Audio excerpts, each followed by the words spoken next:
Zombie.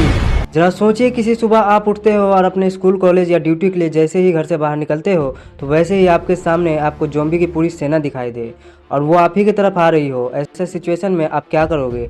और ज़रा सोचिए, कोरोना वायरस से भी कई गुना ज़्यादा खतरनाक वायरस अगर इस धरती पर फैल गया तो क्या होगा? तो ज़ॉम्बी वायरस से जुड़े कुछ बिल्कुल ही नई और ताज़ा जानकारी लेकर आ गया हूँ इस वीडियो में।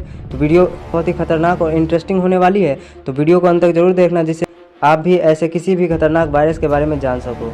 तो वीडियो में आगे बढ़ने से पहले, जैसा कि मैं हमेशा बोलता हूं कि अगर आप मेरे चैनल पर पहली बार आए हो तो मेरे चैनल को लाइक शेयर एंड सब्सक्राइब जरूर कर दें। और जो लोग मेरे चैनल पर रेगुलर आते हैं और बिना सब्सक्राइब किए चले जाते हैं, उनसे मैं बस यही रिक्वेस्ट करना चाहता हूं कि मेरी वीडियो देखते हो और मेरी वीडियो थोड़ी भी अच्छी लगती हो तो मेरे चैनल को सब्सक्राइब कर दो ना, जिससे कि ऐसे ही और भी इंटरेस्टिंग और ख़तरनाक वीडियो लाता रहूँ।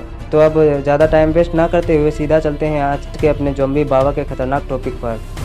तो यार, ज़ॉम्बी वायरस के बारे में तो आप लोग जानते ही होंगे, या फिर आपने इसके बारे में कहीं ना कहीं सुना होगा। आपने बहुत सारी मूवीज़ भी देखी होंगी या फिर यूट्यूब पे बहुत सारे वीडियोस भी देखे होंगे। लेकिन फिर भी जो लोग नहीं जानते उन्हें मैं बता दूं कि ज़ॉम्बी वायरस एक ऐसी बीमारी है जिसे लग जाने के बाद कोई भी इंसान से हैवान में तब्दील हो जाता है। इसके बाद वो अपने सामने आने वाले किसी भी इंसान को इंसान नहीं बल्कि अपना खाना समझने लगता है। उसके सामने आने वाला कोई भी इंसान उसके खाने के समान हो जाता है और अपने सामने आने वाले किसी भी इंसान को वो सबसे पहले कच्चा ही चबा जाना चाहता है। तो इसी से आप समझ सकते हैं कि ज़ॉम्बी वायरस हमारे लिए कितना खतरनाक हो सकता है।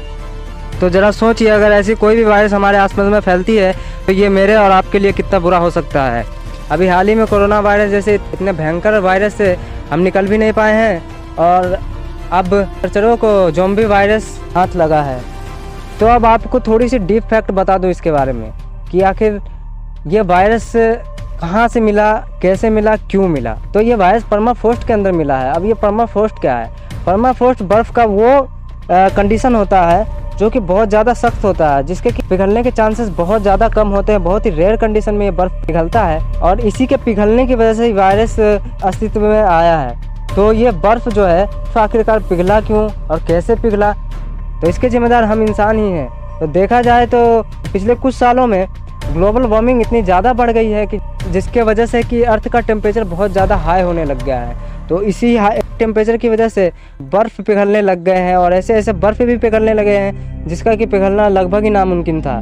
तो ग्लोबल वार्मिंग के ऊपर बहुत सारे सख्त कदम उठाए गए हैं, पर जिस स्पीड से इंसान ग्रो कर रहा है उसी स्पीड के चक्कर में बहुत सारी गलतियाँ भी कर रहा है और इसी गलतियों का नतीजा है कि ग्लोबल वार्मिंग इतनी ज़्यादा बढ़ चुकी है। और इसी ग्लोबल वार्मिंग की वजह से धरती का टेम्परेचर इतना ज़्यादा बढ़ गया है कि जो चीज़ें नहीं भी होनी चाहिए वो भी होने लग गई हैं। तो अगर हमें आने वाली ऐसी कोई भी मुसीबत से बचना है, इसके लिए हमें खुद ही कुछ ऐसा निष्कर्ष निकालना पड़ेगा जिससे कि हमारे प्रकृति को कोई नुकसान ना पहुँचे, जिससे कि हमें आगे जाकर के कोई भी दिक्कत या कोई मुसीबत ना आ सके। तो साइंटिस्टों के मुताबिक ये वायरस फिलहाल के लिए तो इंसानों के लिए कोई बड़ी मुसीबत नहीं है, क्योंकि साइंटिस्टों के रिसर्च में ये पाया गया कि वायरस अभी फ़िलहाल स्ट्रॉन्ग नहीं है जिससे कि ये इंसानों में आ सके या इंसानों को किसी भी प्रकार से कोई नुकसान पहुंचा सके। लेकिन प्रकृति में अगर इसी तरीके से बदलाव होता रहा, परिवर्तन होता रहा, तो ऐसा हो सकता है कि ये कुछ पेड़ पौधों या छोटे मोटे जीव को ये अपना शिकार बना सकता है। तो फिलहाल के लिए तो डरने वाली ऐसी कोई बात नहीं है, लेकिन आगे के लिए ये एक चेतावनी ही है हम इंसानों के लिए कि हम इंसान थोड़े बहुत, मतलब जो ग्लोबल वार्मिंग हो रही है, ऐसा कुछ भी हो रहा है, तो इस चीज़ को थोड़ा हमें कंट्रोल करना चाहिए जिससे कि आगे आने वाले किसी भी प्रॉब्लम से हम बच सकें। तो मैंने ज़ॉम्बी वायरस से जुड़े ताज़ा जानकारी को तो आप लोगों के सामने रख दिया है। तो अगर आपको ज़ॉम्बी वायरस से जुड़े और भी डिटेल चाहिए कि ज़ॉम्बी वायरस अगर बाई चांस आ जाता है हमारी धरती पे या हमारे आसपास में ऐसा कोई वायरस फैलता है तो ऐसे सिचुएशन में हम क्या करेंगे और ऐसे सिचुएशन से निकलने के लिए हमें क्या करना चाहिए, अगर ये फैल गया तो ये कितनी तबाही ला सकता है, और ऐसे ही कुछ और भी जानकारी अगर चाहते हो तो आप कमेंट सेक्शन में सेकंड पार्ट लिख के कमेंट कर सकते हो, जिससे कि मैं इसी ज़ॉम्बी वाले टॉपिक के ऊपर और भी वीडियोस बनाऊं, जिससे कि आप आने वाले किसी भी ऐसे वायरस तरीके से तो उसे आप ख़त्म नहीं कर सकते, लेकिन उससे बचने के तरीके जो अगर जितने पॉसिबल हो सकते हैं वो चीज़ें जान सको।